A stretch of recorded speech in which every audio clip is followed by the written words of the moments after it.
गुडघेदुखी फार होत असेल तर बर्फ तुमच्या जे काही समस्या आहेत त्या दूर करणार आहेत. नमस्कार, मी प्राजक्ता तुम्हा सर्वांचं खूप खूप स्वागत करते आणखी एका नवीन व्हिडिओमध्ये. गुडघेदुखी होत असेल तर प्रचंड वेदना होतात आणि सगळ्यात महत्त्वाचं जर हिवाळा असेल तर गुडघेदुखी ही फार फार वेदनादायक होऊन जाते. मग अशा वेळेस कोणताही ऋतू असला तरीही गुडघेदुखी असेल तर तुम्ही हे दोन पद्धतीने तुमची गुडघेदुखीच्या ज्या काही तीव्र वेदना आहेत त्या नष्ट करू शकतात. दोन थेरपीमध्ये बघत आहोत. पहिली थेरपी आहे उष्ण थेरपी. उष्ण थेरपी फिजिओथेरपिस्टकडे गेलात तर ते काय करतात, जसं की आईस पॅक असतात तसे त्यांचे हॉट पॅक असतात, तर तशा पद्धतीने असू शकतं. पण आपण आज थोडासा वेगळा उपाय बघतोय किंवा घरगुती टच आपण याला देत आहोत. आता या घरगुती टचमध्ये जे काही आपले घरगुती साहित्य अवेलेबल असतात आपण तेच घेत आहोत. सगळ्यात मेन इन्ग्रेडियंट यामध्ये आहे तो म्हणजे अद्रक. तुम्ही यासोबत एक लसणाची पाकळी सुद्धा घेऊ शकतात. एकतर तुम्ही अद्रक इथे व्यवस्थितरित्या किसून घेऊ शकता किंवा अशा पद्धतीने बारीक काप त्याचे करून घेऊ शकता. अद्रक आपल्याला जास्त नको आहे आणि फार कमीसुद्धा नको आहे. अगदी 4 ते 5 अद्रकीचे काप घेतलेत आणि जेव्हाही तुम्ही हे बनवणार आहात ट्राय करा की तुम्ही हे जे काही मी सांगणार आहे ते फ्रेशलीच बनवा. म्हणजे काय, जे काही आपण यामध्ये साहित्य टाकणार आहोत त्याचा ताजा ताजा अर्क त्या पूर्ण आपण जे तेल बनवतोय त्यामध्ये जाईल आणि तुम्हाला अगदी फायदेशीर ते तेल ठरेल.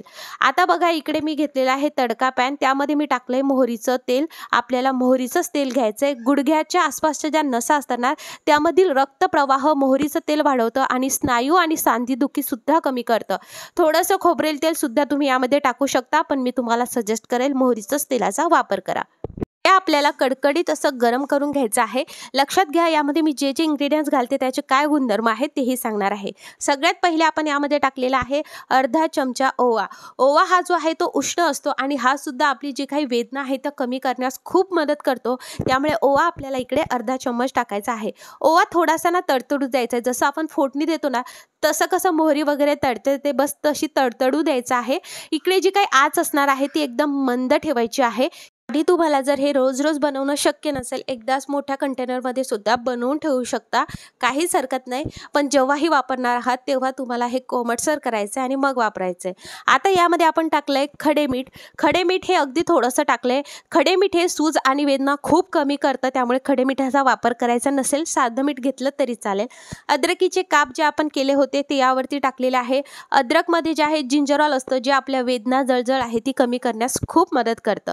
आता अद्रकीला आपल्याला छान यामध्ये व्यवस्थितरित्या अगदी काळपट करू द्यायचं आहे आणि त्यानंतर टाकायचं आहे हळद. हळद मसाल्यादाणीतली नका टाकू, मे बी त्यामध्ये तिखटचा चम्मच असू शकतो आणि जमलं तर आंबे हळद नक्की घ्या. हळदीमध्ये अँटीसेप्टिक गुणधर्म असतात आणि हळदीमध्ये कुर्क्युमिन असतं, ज्यामुळे जे आहे गुडघेदुखी आणि सांध्यातील सूज कमी करण्यासाठी खूप मदत होते आणि मेन म्हणजे यामुळे ना वेदनासुद्धा खूप कमी होतात. नंतर आपल्याला 1 ते 2 कापूरच्या वड्या यामध्ये टाकायच्या आहेत. कापूर ह्या वेदना आणि जळजळ कमी करण्यास खूप मदत करतं, त्यामुळे 2 सफिशियंट आहे. आता जोपर्यंत अद्रक ही पूर्ण काळसर होत नाही तोपर्यंत मंद आचेवर आपल्याला हे तेल शिजवून घ्यायचं आहे. तर 1 लसणाची पाकळी आपल्याला यामध्ये टाकायची जर तुम्ही टाकली आहेत तर. आणि आता आपल्याला हे व्यवस्थितरित्या मंद आचेवरती आपण एक 5 मिनिटच लागतात, जास्त वेळ लागत नाही. आणि यामधनं तुम्हाला असं जाणवेल की जळणारा वास येतोय, जळू द्यायचं. फक्त अद्रक काळपट झाली की लगेच गॅस बंद करायचा. लक्षात घ्या, जेव्हाही तुम्ही हे तेल बनवत आहात अगदी गरम गरम लावायचं नाही, कधीच गरम गरम लावायचं नाही. अगदी कोमटसर होऊ द्यायचं आणि मग लावायचं. आता हे तेल तुम्ही कोणत्याही एअरटाईट कंटेनरमध्ये व्यवस्थितरित्या गाळून ठेवू शकता. फक्त जेव्हाही वापरायचं तेव्हा कोमट करायचं, लावायचं. आता ही जी थेरपी आपण बघत आहोत ही उष्ण थेरपी आहे. म्हणजेच काय, आपण हे कोमट करणार आहोत आणि त्याचा शेक आपल्या गुडघ्याला देणार आहोत. या थेरपीने तुम्हाला जे आहे अगदी थोडाफार का होईना फरक नक्की जाणवेल. हळूहळू या गोष्टी होत असतात, एकदा सगळं होत नाही. गुडघेदुखीला आराम मिळवायचा असेल तर तुम्हाला हे रोज करावं लागेल. रोज तुम्हाला रात्री झोपण्याच्या आधी या तेलाने अशा पद्धतीने मालिश करावी लागेल. हे तेल कसं लावायचं, काय लावायचं सांगते. आता जिथे कुठे दुखत आहे तिथे बिलकुल अशा पद्धतीने प्रेस करायचं नाही. तिथे तुम्ही एकतर हाताने लावू शकता किंवा मग कापसाचा बोळा घ्यायचा आणि त्याने लावायचं. फक्त थोडंफार शिकलं पाहिजे, जास्त हे करायचं नाही. रोज रात्री झोपण्याच्या आधी तुम्हाला हे करायचं आहे. असं केल्याने काय होईल की तिथे जे काही वेदना असतील ना त्या आपण ह्या तेलाने शेक दिल्यामुळे खूप कमी होतील. यामध्ये आपण जेही साहित्य वापरलंय ते असं वापरलंय की त्यामुळे वेदना जळजळ खूप कमी होतात आणि सूजसुद्धा कमी होते. हिवाळ्यामध्ये तर मी तुम्हाला नक्की सजेस्ट करेल, आता हिवाळा तर येणारच आहे, त्यामुळे तुम्ही हे रोज लावावे.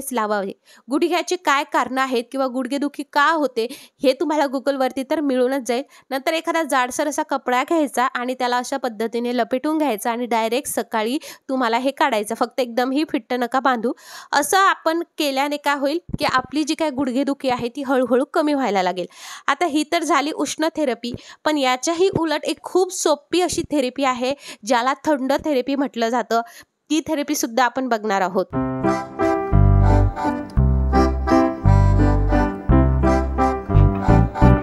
जेव्हा तुम्ही हे सकाळी अशा पद्धतीने काढणार ना, तर तुम्ही बघणार सूज ही फारशी कमी झालेली असेल. मी हे नाही म्हणणार की तुम्हाला एकाच दिवसात याचा रिझल्ट मिळेल, पण हळूहळू तुम्हाला नक्की रिझल्ट मिळेल. दुसरी थेरपी ती म्हणजे थंड थेरपी. थंड थेरपी म्हणजे तिथे आईस पॅक वापरला जातो. आता कधीही आपल्याला काहीही सूज आली, दुखत असलं, ठणकत असलं, तर आपण काय करतो, जे मी पहिल्या थेरपीमध्ये तुम्हाला सांगितलं, अगदी गरम गरम त्याचा शेक देत असतो, पण तसं करत नसतात. तर थंड थेरपी ही खूप खूप महत्त्वाची आहे. उष्ण थेरपीपेक्षा सुद्धा थंड थेरपीने तुम्हाला आराम भेटू शकतो. आता थंड थेरपी म्हटलं तर डायरेक्ट असं बर्फ घेऊन त्यावरती लावायचा का, तर असं बिलकुल नाही. बर्फ घ्यायचा, त्याला अशा पद्धतीने एखादा सुती कपडा गुंडाळायचा किंवा नॅपकिन गुंडाळायचा आणि मग तिथे शेक द्यायचा. असं केल्याने सूज कमी होते, वेदना कमी होतात, स्नायूंमधील वेदना सुद्धा फार कमी होतात आणि मला हे उष्ण थेरपीपेक्षा ही थेरपी सोपी सुद्धा वाटते आणि फार इफेक्टिव्ह वाटते. जेव्हा वेदना होत आहे तेव्हा तुम्हाला आईस पॅक लावायचं. रात्री झोपताना दिवसातून 2 ते 3 वेळेस तुम्हाला आईस पॅकने अशा पद्धतीने शेकायचं आहे. मी तुम्हाला गॅरंटी देते, तुमची हप्त्याभरामध्ये तुम्हाला 60% रिझल्ट भेटलेला असेल. एवढी मी तुम्हाला आईस थेरपीची गॅरंटी देते. असं नक्की करा. कधीही कुठेही काहीही ठणकत असेल, गुडघेदुखीच नाही काहीही ठणकत असेल, तर आईस पॅकने नक्की शेक देऊन बघा, रिझल्ट उत्तमच मिळतो. आता ना गुडघेदुखी का होते ते जाणून घेऊयात. गुडघ्याचा जो काही सांधा असतो ना, तो 3 हाडांनी बनलेला असतो आणि हाडांना स्नायूशी जोडणारे कंडर आणि अस्थिबंधन जे हाडांना स्थिर करून जोडतात. मेनिस्की नावाच्या कुर्च्याचे 2 सी आकाराचे तुकडे सांध्यांमध्ये उशीचे काम करत असतात. तर सायनोव्हिल द्रव पदार्थाने भरलेल्या थैल्या, ज्याला बरसे म्हणतात, गुडघा सुरळीतपणे हलवण्यास मदत करतात. या नाजूक अभियांत्रिकीच्या कोणत्याही भागामध्ये जर व्यत्यय आढळलास किंवा आलास, गुडघेदुखी होऊ शकते. त्यामुळे सुद्धा तुम्हाला ठणक लागणे, स्नायूमध्ये वेदना होणे या गोष्टी होऊ शकतात. किंवा बऱ्याचदा आपण कुठे पडतो तर कुठे मार लागतो, मुक्का मार लागतो, मग तो जसं कालांतराने त्याचं जे आहे वेदना व्हायला लागतात किंवा टाईम केल्यानंतर म्हातारपण जवळ आल्यानंतर आपल्याला वेदना व्हायला लागतात. मग अशा वेळेस असे घरगुती उपाय करणं कधीही उत्तम. पण फार अगदी तीव्र अशी वेदना होत असेल तर कधीही डॉक्टरचा सल्ला घेणं अतिउत्तम आहे. सो तुम्हाला या दोन्ही थेरपी सांगितल्यात. आय होप तुम्हाला हा व्हिडिओ आवडला असेल. व्हिडिओ तुमच्या सगळ्या मित्रपरिवारासोबत शेअर करा, कारण बऱ्याच जणांना गुडघेदुखीचा फार त्रास असतो. अगदी म्हातारपण असो किंवा आपण यंग जनरेशनवाले असो, आपल्यामध्ये सुद्धा गुडघेदुखी आता व्हायला लागलेली आहे.